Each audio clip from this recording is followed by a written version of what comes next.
అన్న అన్న నమస్తే అన్న. అన్న నా రీసెంట్గా పుష్ప 2 సినిమా తీసుకుంటే ఫస్ట్ ఆ 3 రోజులు బాగా హైప్ చేసి ఇది చేసి గందరగోళం చేసి మొత్తానికైతే నెంబర్స్ చూపించారు. కానీ సినిమా మీద నెగిటివ్ టాక్ కూడా ఉంది.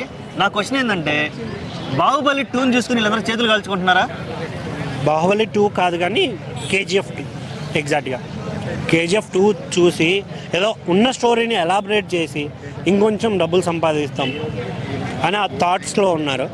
ఇంకొకటి ఎక్కడో స్టార్ట్ అయిన వ్యక్తి ఒక హైట్కి రీచ్ అయిపోయాడు అంటే అక్కడికి అయిపోయింది. అదే కదా ఇంకా అక్కడి నుంచి అక్కడికి ఇంకా అనేది వాళ్ళు ఇంప్లిమెంట్ చేసుకుంటున్నారు తప్ప అంతేం అనిపించదు. బట్ పుష్ప విషయానికి వస్తే ఓన్లీ అల్లు అర్జున్ గారికి ఉన్న క్రేజ్ వల్ల పుష్ప 2 వచ్చింది. లేదంటే ఓన్లీ పుష్ప 2 ఒకటే ఉండేది, పుష్ప 3 వచ్చేది కాదు. బట్ ఆ క్రేజ్ని క్యాష్ చేసుకుందాం అని అనుకుంటున్నారేమో మేబీ. ఎందుకంటే దాన్ని సీరియస్ లాగా తీసి ఇంకొంచెం బెటర్గా చేద్దాం అనుకుంటున్నారు. దాని ఎఫెక్ట్ వల్ల స్టోరీ మీద కంటెంట్ని ఉన్నదాన్నే ఇప్పుడు ఎగ్జాంపుల్కి ఎలా అంటే అన్న ఒక దారం ఎలా ఉంటుంది, దాన్ని ఇలా చేస్తే బాగానే ఉంటుంది, ఇలా లాగాలంటే తెగిపోతుంది. ఓ లబ్బర్ అంటే సుకుమార్ లాంటి క్రియేటివ్ జీనియస్ కూడా ఎలా చేయటం అనేది ఆయన అదే కొంచెం కూడా చెప్పి ఇది కంపల్సరీ ఇది బిజినెస్ కోసం ఆయన ఓపెన్ చెప్పాడు. కానీ ఆడియన్స్ ఎలా తీసుకుంటున్నారు? ఆడియన్స్ పాయింట్ ఆఫ్ వ్యూలో వేరే ఉంటుంది, వాళ్ళ పాయింట్ ఆఫ్ వ్యూలో వేరే ఉంటుంది. ఈ రెండింటిని ఎలా చూడాలి? ఒక థిన్ లైన్. నేను అంటే ఆడియన్స్ కాదన్న, ఇక్కడ టాలీవుడ్ పెరిగింది, బజ్ పెరుగుతుంది, టాలీవుడ్ సినిమాలకి మంచి రేటింగ్ ఉంటుంది. సో దీన్ని క్యాష్ చేసుకుందాం అని ఇండస్ట్రీ పెద్దలు కావచ్చు, లేకుంటే మన ప్రొడ్యూసర్స్ కావచ్చు అనుకుంటున్నారు బేసిక్గా. అదే మెయిన్ థింగ్, దానివల్ల ఇదంతా. లేదంటే ఒక చిన్న సినిమా అట్టర్ ఫ్లాప్ సినిమా కూడా పార్ట్ 2 అనే అనౌన్స్మెంట్ ముందే ఇస్తున్నారు. స్టోరీ ఎండింగ్ కరెక్ట్గా ఇవ్వట్లేదు, దానివల్ల సినిమాలు పోతున్నాయి. ఇప్పుడు ఎగ్జాంపుల్ పుష్ప తీసుకుంటే స్టోరీ ఎండింగ్ ఏంటి, ఏదో చిన్న బాంబు పేల్చేసి సస్పెన్స్లా పెట్టాడు. తర్వాత ఏం జరగబోతుంది అనేది ముందు ఐడియా వచ్చేస్తుంది మనకి. ఏముంది ఇంకా దాంట్లో గొడవ ఎవరెవరు పడతారు, ఏమేమి సీక్వెన్సెస్ ఉండొచ్చు, ఇదే సేమ్ రొటీన్.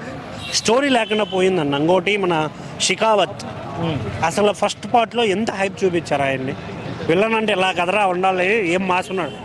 పార్ట్ 2లో ఎరిపప్పం చేశారు, డైరెక్ట్ ఎరిపప్పం చేశారు. వాళ్ళ సంఘం, క్షత్రియ సంఘం కేసు కూడా పెట్టారు, మా షికావత్ని ఇంత నిజంగా ఎలా చూపించారు మీరు అని. వాళ్ళు అప్రిషియేట్ చేశారు పుష్పవానికి, వాళ్ళ సంఘం అంతా కలిసి. సంఘం మీన్స్ వాళ్ళు షికావత్ అదే క్షత్రియ సామ్రాజ్య రాజ ఏదో సంథింగ్ ఉంటుంది, వాళ్ళు హెడ్ ఆయన. ఇవాళ కేసు ఏదో పెట్టారంట. ఎందుకు? ఇప్పుడు ఆయన అంత హైప్ ఇచ్చినప్పుడు కొత్త వెళ్ళని తెచ్చి ఇంకో పార్ట్ క్రియేట్ చేసేంత అవసరం ఏమొచ్చింది అనేది నాకు క్వశ్చన్. డబ్బు కోసం అయితే ఒక తీసుకోండి, చూసేవాళ్ళు చూస్తారు, చూడని వాళ్ళు చూడరు. బట్ ఇలాంటి సినిమా జీవితంలో రాదు. ఈడే అయ్యగారే నెంబర్ 1 అన్నట్టు హీరో అంటే ఈయనే అనేలాగా పోట్రే అయితే చేయకండి ఎవరినైనా. ఇప్పుడు మీరు చేయడం వల్ల ఆ దిష్టి తగిలే హీరోలు పడిపోతున్నారు. విజయ్ దేవరకొండ గారు కావచ్చు, లేకుంటే ఎవరైతే పార్ట్ టూ అనుకున్నారో, స్కంద కూడా పార్ట్ టూ తీయాలని పార్ట్ 1 చెడదొబ్బారు. సేమ్ ఇదే రిపీటెడ్గా వస్తుంది. సో నాకు తెలిసి ఇవన్నీ మానేసి ప్రాపర్ మీరు గమనిస్తే కాన్సెప్ట్తో వచ్చే చిన్న సినిమాలు హిట్ అవుతున్నాయి, పెద్ద సినిమాలు ఎందుకు పోతున్నాయి? బికాస్ ఆఫ్ ఇదో ఈ రుద్దుడు వల్ల. సో దయచేసి ఒక్క సినిమా తీసినా ఒక మంచి కాన్సెప్టెడ్, కొంచెం ఇన్స్పిరేషన్, కొంచెం ఫన్, కామెడీ అన్నీ కలిపి ఒక మంచి సినిమాలు ఇస్తే చాలు, ఎంటర్టైన్ అవుతాం. దానికి 1500 కాదు 2000 పెట్టమన్నా పెట్టగలుగుతాం. పార్ట్ 1 అంటారు, పార్ట్ 2 అంటారు, పార్ట్ 2 అంటారు. పార్ట్ 1 బాగుంటే పార్ట్ 2 వస్తుంది, పార్ట్ 1 బాగాలేకపోయినా పార్ట్ 2 ఆగిపోతుంది. ఇప్పుడు ఎఫెక్టే కదా. ముందు ఒక పార్ట్ని సరిగా తీసిన తర్వాత వదిలేయండి. ఎగ్జాంపుల్కి ఇస్మార్ట్ శంకర్ డబుల్ ఇస్మార్ట్ అన్నాడు, ఏమైంది? ఇస్మార్ట్ శంకర్కి వచ్చినంత హైప్ పార్ట్ 2తో దెబ్బింది, ఉన్న పేరు పోయింది, డబ్బులు పోయినాయి. ప్రతిసారి ఇదే అవుతుంది. కొందరు ఏదో తెలివిగా పెట్టుబడిని ఎలా రాబట్టుకోవాలో తెలిసిన వాళ్ళు రాబట్టుకున్నారు తప్ప మిగతాన్ని అరిహో. మరి ఇప్పుడు ఇంకో టాక్ అయితే నేను వినబడుతుంది, ఎస్ఎస్ రాజమౌళి గారి, అది కూడా పార్ట్ 2.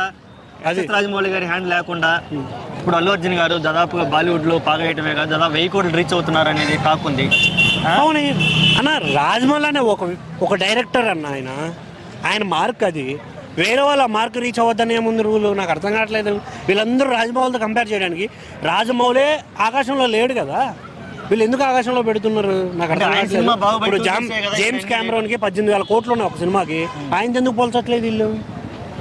ఎందుకు మన తెలుగు వాళ్ళు కాదన్నా? తెలుగు వాళ్ళకి ఆ స్థాయి లేదన్నా. ఆలోచించే బ్రెయిన్ ఎక్కడి వరకు ఉంటుందో అక్కడి వరకే ఉంటుందన్న. వాళ్ళ గురించి మనం మాట్లాడుకున్నాం, టైం వేస్ట్, అసలు బరాబర్ time waste. Thank you. Okay.